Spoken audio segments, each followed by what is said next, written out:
Now that she's dirt, Dad, mourn, sell, and get the hell out. My son-in-law, Julian, uttered the words over a half-eaten plate of pot roast, a dish I had cooked in a house that was apparently no longer mine.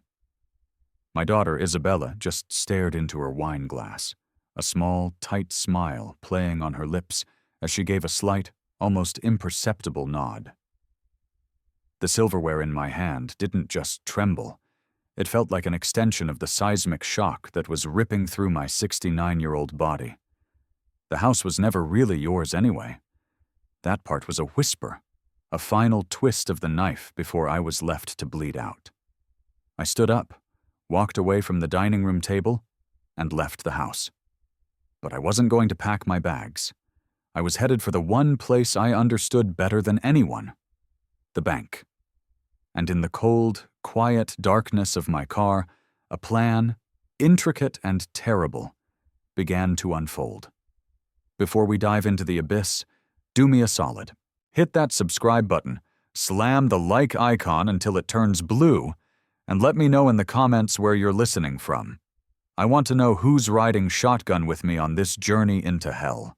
It had been 4 days.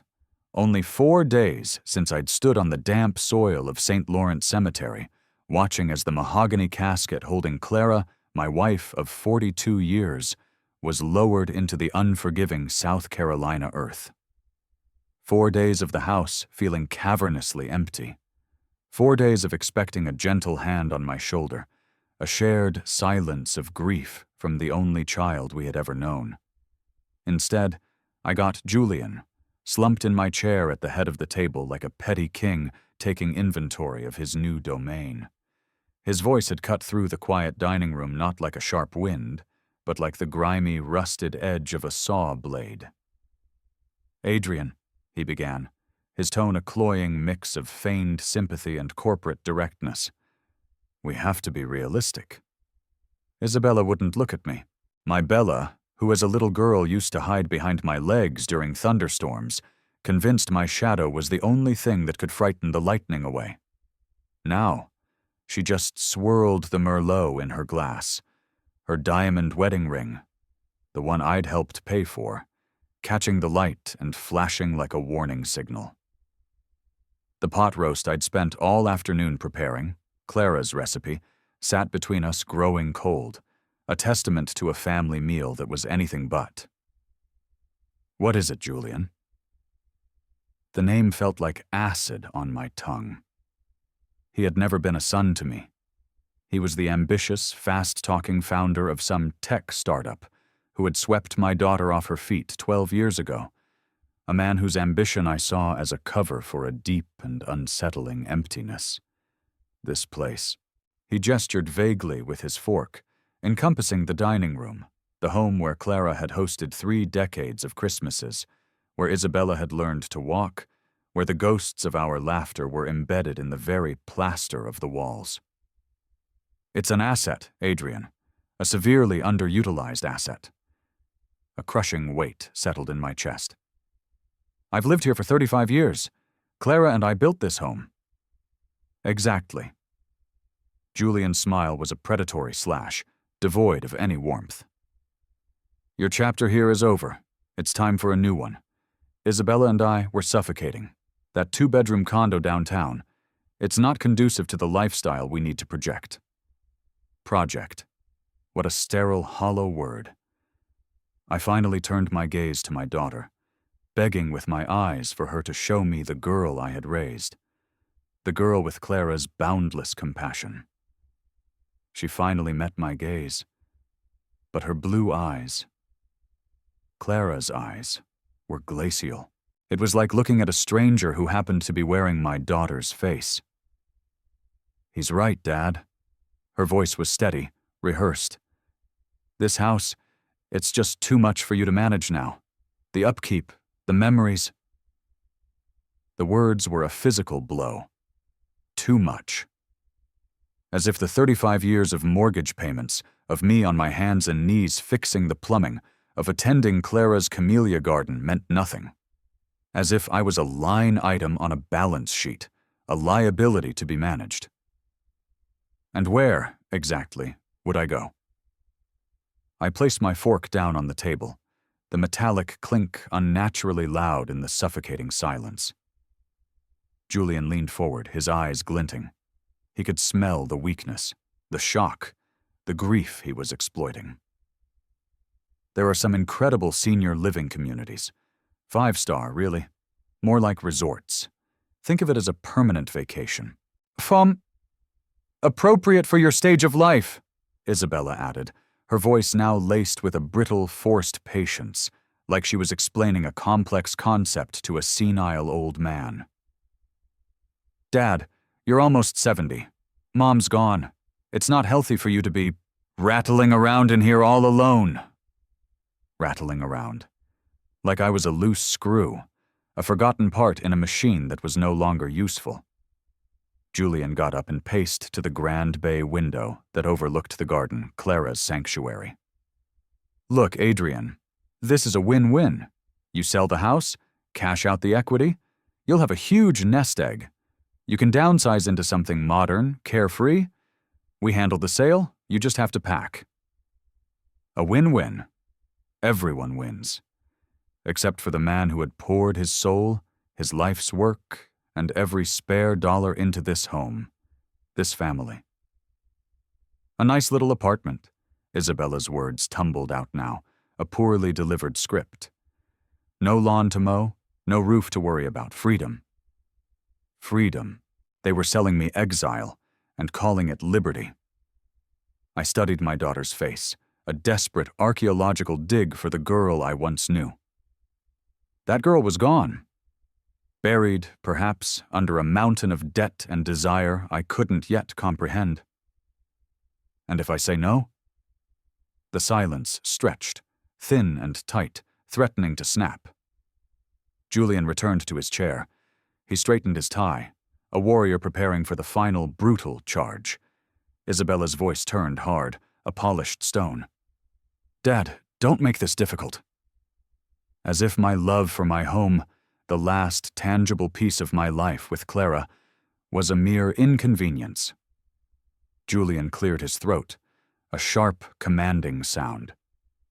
And then came the words that would echo in the chambers of my heart forever, the words that started it all. Now that she's dirt, Dad, mourn, sell, and get the hell out. The sheer, naked brutality of it sucked the air from my lungs. Clara, my elegant, vibrant Clara, reduced to dirt. Our 42 years of marriage, our life together, dismissed as a prelude to a real estate transaction. I waited for Isabella to scream, to slap him, to defend my honor, her mother's memory. Instead, that small, tight smile returned. It's for the best, Dad. It's time to move on. In that exact moment, something inside of me didn't break. No, breaking is messy, it's chaotic. This was different. It was a crystallization. The grief, the shock, the love, it all froze solid, transforming into something harder, colder, and infinitely more dangerous. I stood from the table, my legs suddenly as steady as stone columns. I understand, I said. 2 words that carried the weight of a lifetime betrayed. I walked to the closet and pulled on my coat. Behind me, Julian's voice was slick with the cologne of victory. Good choice, Adrian. We can call a realtor tomorrow morning. I didn't turn around. The front door clicked shut behind me, the sound of final, definitive end to the man I used to be. The humid Charleston night air felt cool against my burning face. I stood on my own porch, looking in at the warm, glowing windows of my house. My life. My former life. My former family. I walked to my car, my footsteps measured, deliberate. As I pulled away from the curb, I didn't look back. There was nothing left for me there. The rearview mirror was for reflecting on the past, and my past had just been incinerated. Something new and terrible was taking its place. Back in my study, the faint, cloying scent of Julian's cologne still hung in the air. They'd left 20 minutes after I had, the slam of their car doors sounding like celebratory cannon fire in the quiet night. Now, a profound silence pressed in, a physical weight. I sank into the deep leather armchair that had been my command center for 40 years, first as a senior investigator for the state, then as a private financial fraud consultant. The role was the same. I found lies. I unraveled them, and I exposed the people who told them. A photo on my desk caught the light from my lamp. Isabella, 22, her face radiant beneath her graduation cap, her arms around Clara and me. $150,000. That's what her degree from Duke had cost me. Not just the tuition, but the apartment, the car, the study abroad in Florence. I'd liquidated a stock portfolio I'd been building since I was 30, without a moment's hesitation. Her future was the only investment that had ever mattered. I remembered that day in 2012. The air in the auditorium was thick with excitement, but the only thing I saw was my daughter. When they called her name, Isabella Marie Sterling, Clara grabbed my hand, her nails digging into my palm. "We did it, Adrian," she'd whispered, tears in her eyes. "We gave her the world." Later, outside, Isabella hugged me so tight I thought my ribs would crack. "I saw the statements, Dad. You sold your Apple stock for this. You gave me everything."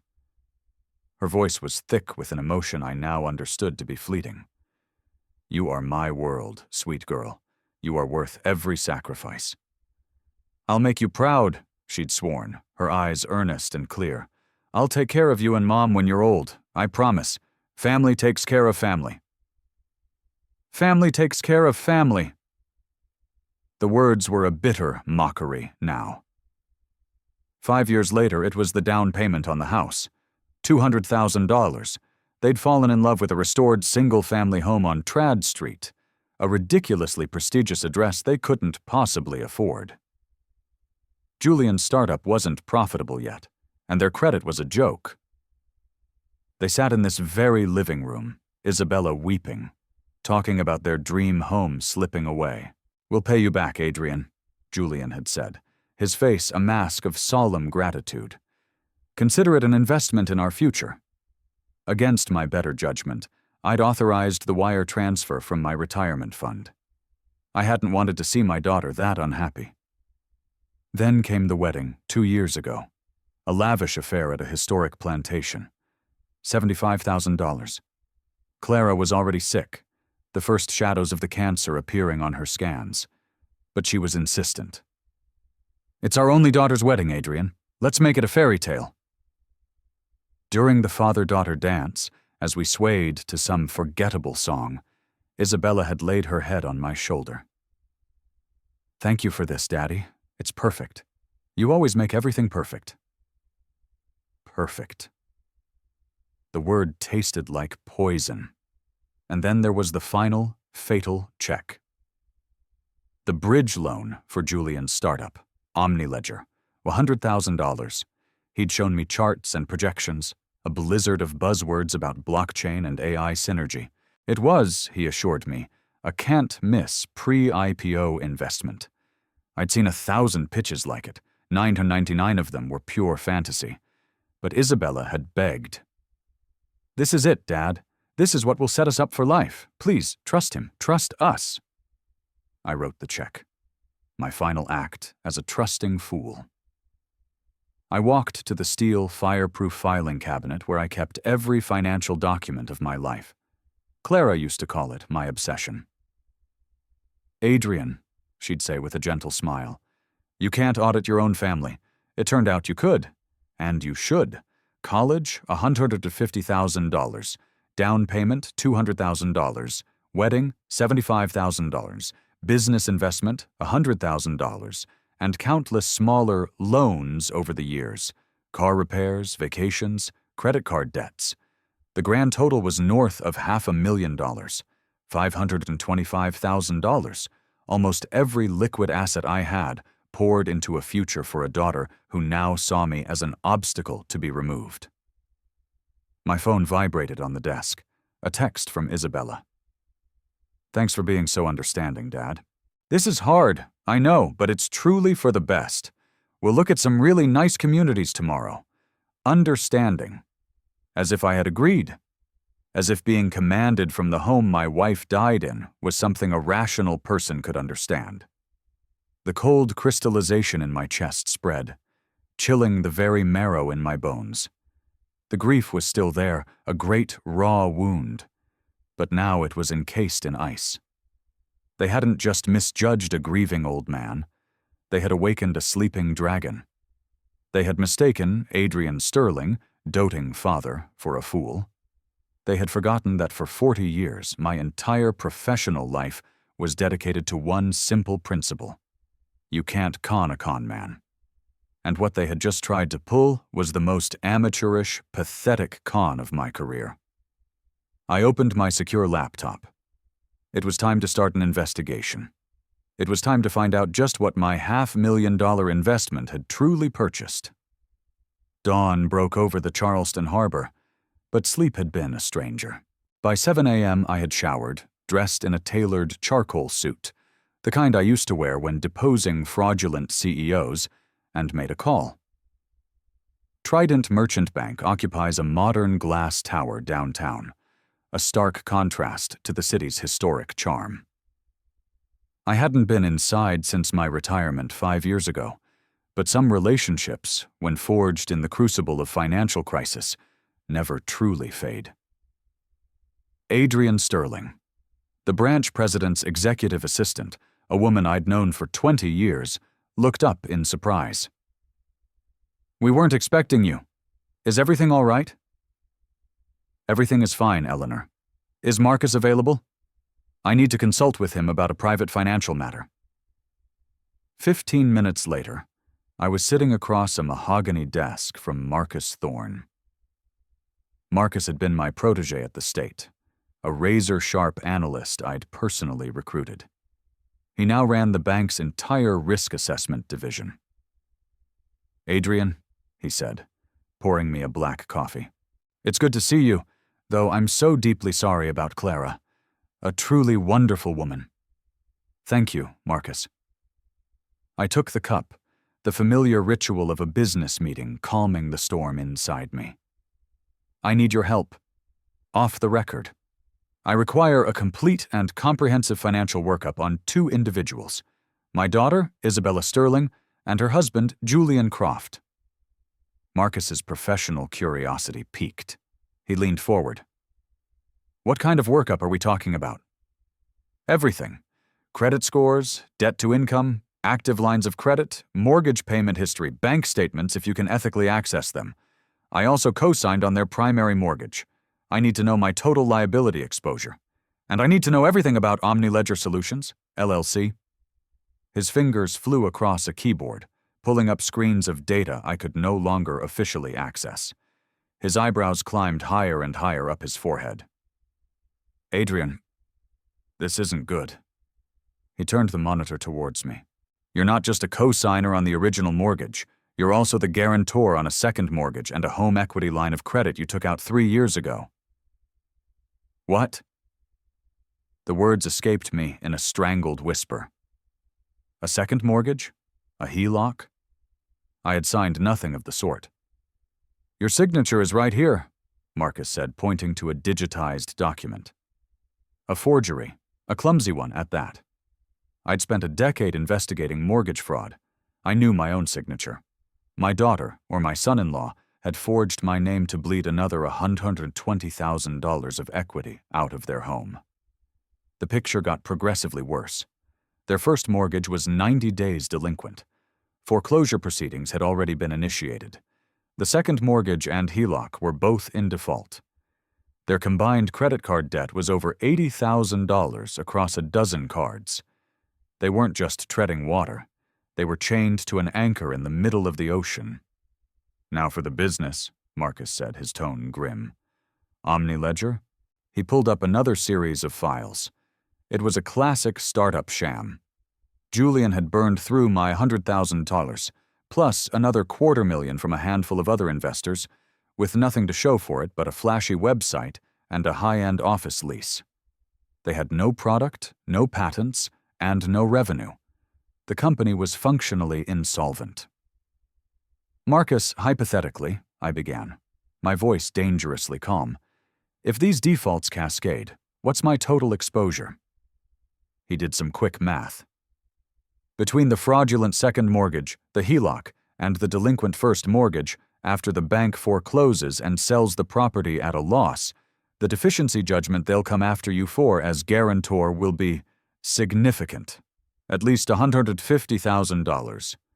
He paused. And that's before the other OmniLedger investors start looking for someone with deep pockets to sue. They hadn't just asked me to leave my home. They had set me up to be the financial fall guy for their entire catastrophic failure. They needed to sell my house, not just for the cash, but to use the equity to cover the debts they'd racked up in my name before the whole scheme imploded. I stood, my mind a whirring machine of cold calculation. Marcus, can you prepare a full documented report on all of this? Every default notice, every forged signature, a full accounting of their liabilities. I may need it for legal purposes. It'll be on your encrypted email within the hour, he promised, his eyes full of concern. Walking out of that bank and into the bright Charleston sun, the grief and shock were finally replaced by something else entirely. Pure, unadulterated purpose. Isabella and Julian thought they had cornered a helpless old man. They had no idea they had just declared war on a master strategist who now held the blueprints to their annihilation. I pulled out my phone. It was time to make another call. 40 years in fraud investigation meant I didn't just have bankers in my contact list. I had lawyers. The kind of lawyers who didn't just win cases. They scorched the earth. I want to pause here for a second. Imagine you're in my shoes. You've just discovered your entire life's savings are on the line. Your name has been forged, and the people responsible are your own flesh and blood. What's your next move? Do you confront them? Do you walk away? Let me know your strategy in the comments. And while you're typing, a quick reminder to hit that subscribe button. The storm is just beginning to gather. By Tuesday morning, the call came. 8:15 a.m., early enough to signal urgency, late enough to seem polite. I was sitting at my kitchen table, sipping coffee and reviewing the detailed, damning financial portfolio Marcus had sent me. Isabella's name flashed on the screen. I let it ring 4 times before answering with a calm, neutral tone. Good morning, Isabella. Dad? Her voice was thin, reedy with manufactured concern. I was just calling to check on you. I hope we didn't overwhelm you last night. I'm fine, Isabella. Just having my coffee. Good, good. Listen, about what we discussed, finding a new place for you. I found a truly beautiful community online, the Palmetto Residences. They have a golf course. I was thinking we could tour it this afternoon? I'm afraid I'm busy this afternoon, I replied, taking a slow sip of my coffee. The Palmetto Residences. I already knew their pricing structure. A non-refundable buy-in of $200,000. It wasn't a suggestion. It was a liquidation plan. There was a pause on the other end. This wasn't going according to script. Oh, well, Dad, there is something else. A minor financial hiccup. The performance was almost comical. Julian's business has a temporary cash flow issue. One of his investors was late with a payment, and we're a little short for the mortgage this month. We were hoping you could float us a small loan, just $25,000, just until the investment comes through next week. $25,000. Not even enough to cover 1 month's interest on their mountain of debt, but enough to delay the foreclosure notice for another 30 days. It was a desperate, pathetic lie. No. The silence that followed was heavy with shock. It was a word she had likely never heard from me in her entire life. I'm sorry. What did you say? I said no, Isabella. I will not be giving you any more money. Dad, you don't understand. This is serious. There could be penalties from the bank. penalties. She was talking about foreclosure, as if it were a late fee at the library. I understand perfectly, I said, my voice hardening, but the bank of Dad is officially closed. Its assets have been liquidated. What is wrong with you? The panic was rising in her voice now, sharp and ugly. This isn't like you. Mom would have wanted you to help us. We're your family. Don't you dare invoke your mother's memory to me, I said, the words coming out like shards of ice. My answer is no. Perhaps it's time you and your husband learned to live within your means. Have you considered downsizing? Downsize? This is our home, she sputtered. A home built on lies and forgeries, apparently, I said, the words hanging in the air between us. Another silence, this one terrified. What does that mean? Goodbye, Isabella. I hung up the phone. It immediately began ringing again. I silenced it and then powered it off. The trap was now set. The bait had been refused. All that was left was to apply a little pressure and watch as the whole rotten structure they'd built for themselves came crashing down. My plan wasn't just about refusing them money. That was passive. I had been a hunter my entire life, and hunters don't wait for their prey to make a mistake. They create the conditions for the mistake to be inevitable. Phase 2 was about accelerating their collapse. Wednesday morning, I composed an email. It was anonymous, sent from a Proton Mail account through a VPN, routed through 3 different countries. It was addressed to the primary angel investor in OmniLedger, a man I knew from my research was notoriously risk-averse. The subject line was simple: due diligence question regarding OmniLedger. The body of the email contained no accusations, only questions. Have you seen the finalized Q3 burn rate figures? Has Mr. Croft provided a demonstration of the functional prototype, not just the marketing mock-up? Are you aware of the multiple personal credit lines being leveraged to meet payroll? They were poison darts cloaked in professional curiosity. The investor would start asking questions Julian couldn't answer. The funding would be frozen by the end of the day. Thursday, I made a phone call to a former colleague, who was now a senior editor at the Charleston Business Journal. Jim, how are you? I started, keeping my tone casual. We spoke for 10 minutes about old times before I got to the point. Listen, I've been hearing some chatter in the tech space. A local company, OmniLedger. Sounds like it might be circling the drain. Could be an interesting story on the volatility of the startup bubble here in town. I provided no specifics, but I knew Jim was a bulldog. The scent of a failed startup was blood in the water. He'd start digging. The negative press would make it impossible for Julian to secure any other funding. By Friday, from the vantage point of a cafe across the street, I watched as movers arrived at OmniLedger's high-end office. They were repossessing the designer furniture. Julian stood on the sidewalk, screaming into his phone. He looked smaller, his expensive suit rumpled, his bravado stripped away. He was a king without a kingdom. The weekend was a symphony of their destruction, which I observed from a discreet distance. Saturday, their leased BMW was towed from their driveway. I saw Isabella through the window, weeping uncontrollably. Sunday, a foreclosure notice was physically posted on their front door, the bright orange paper a badge of their failure for the whole neighborhood to see. I watched them have a volcanic argument on their porch, their words muffled by distance but their body language screaming accusation and panic. Their entire world, propped up by my money and their own lies, had been demolished in less than a week. They called me dozens of times, from their numbers, from blocked numbers. I let every call go to voicemail.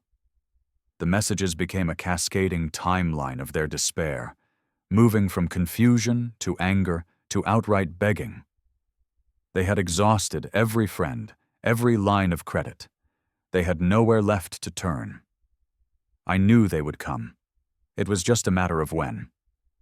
Wednesday evening, exactly 1 week after their declaration of war, the doorbell rang. It was a weak, hesitant sound, a polar opposite to the arrogant confidence they had displayed just 7 days prior. Through the peephole, I saw them huddled together on my porch like two soaked and shivering animals seeking shelter from a storm I had personally created. Isabella's face was pale and blotchy from crying. Julian looked gaunt, aged 10 years in 10 days, the hollowed-out shell of the man who had ordered me from my home. I let them wait for a full minute, allowing the silence to amplify their desperation before I opened the door. "Dad." Isabella's voice was a choked whisper. Can we please talk to you?" I didn't smile. I didn't welcome them. I simply stepped aside. "Come in." I led them to the living room, the same room where they had once begged for money for their dream house. I took my leather armchair. They perched tentatively on the edge of the sofa, a vast and empty space between them. Clara's armchair beside me was unoccupied, a silent, powerful judge in the room. "We messed up, Dad," Isabella began, tears already welling in her eyes. "We messed up so badly. We said horrible things. We weren't thinking. We were just scared." Julian, for his part, could barely look at me. "Adrian, what I said, there's no excuse. I was an arrogant fool, and I am so sorry." His voice was flat, defeated. The apology was a currency he was forced to spend, and he clearly hated the cost. I let their words hang in the suffocating silence. I let them squirm. "You weren't scared," I said finally, my voice calm and devoid of emotion. "You were greedy. There's a difference." "No," Isabella sobbed. "We were drowning, Dad. We were about to lose everything. Julian's business—" "Let's talk about Julian's business," I interrupted, leaning forward and placing a thick manila folder on the coffee table between us. Julian flinched as if the folder were a venomous snake. "Let's talk about Omni Ledger Solutions, a company with zero revenue, no intellectual property, and a burn rate that would make a nation-state blush." I opened the folder and spread the first set of documents on the table. "This is your Q3 financial statement, Julian, the one you sent to your investors. And this," I said, laying a second set beside it, "is the real one, pulled from your server by a friend of mine who specializes in digital forensics. A work of fiction on one side, a catastrophe on the other." Julian's face went from pale to sheet white. "How?" I continued, ignoring him. "And this," I laid down another paper, "is the default notice on your office lease. And this is the report from the journalist who is about to publish an exposé on your visionary company, effectively blacklisting you from ever raising another dime in this city." I turned my gaze to my daughter. "And Isabella, let's talk about the house." I slid the forged loan documents into the center of the table. "You know, for 40 years, I investigated fraud. I've seen thousands of forgeries. I have to say, yours were disappointingly amateur. You didn't even get the pressure points right on my signature." Isabella stared at the documents, her hand flying to her mouth as a horrified gasp escaped her. She looked at Julian, a new, profound layer of betrayal washing over her face. "You forged his signature?" "We were trying to save us," he shot back, his voice cracking. "Save you," I said, my voice rising for the first time, a low, dangerous rumble. "You leveraged my name, my credit, my life's work to the tune of $120,000 without my knowledge, and then had the audacity to command me to get out of my own home so you could liquidate my last remaining asset to cover your tracks. That's not saving you. That is grand larceny and elder abuse." I leaned back in my chair. "Every phone call you made for help that was denied? That was me. Every bank that suddenly saw you as too high risk? That was me, making quiet inquiries with old friends, raising flags. The collapse of Omni Ledger? The repossession of your car? The foreclosure notice? That wasn't a string of bad luck. That was a meticulously executed strategic demolition. You tried to throw me out of my life, so I decided to show you what it feels like to have your life taken from you." Isabella was openly sobbing now, a raw, guttural sound of complete devastation. You did all this? To your own daughter?" "Yes." The word was a single, hard stone. "You stood by and nodded while your husband told me to pack my bags a mere 96 hours after I buried your mother. You watched him reduce her to dirt. At that moment, you stopped being the daughter I had raised. You became a hostile actor, and I treated you accordingly." Julian was on his feet, his face a mask of impotent rage. "You're a monster."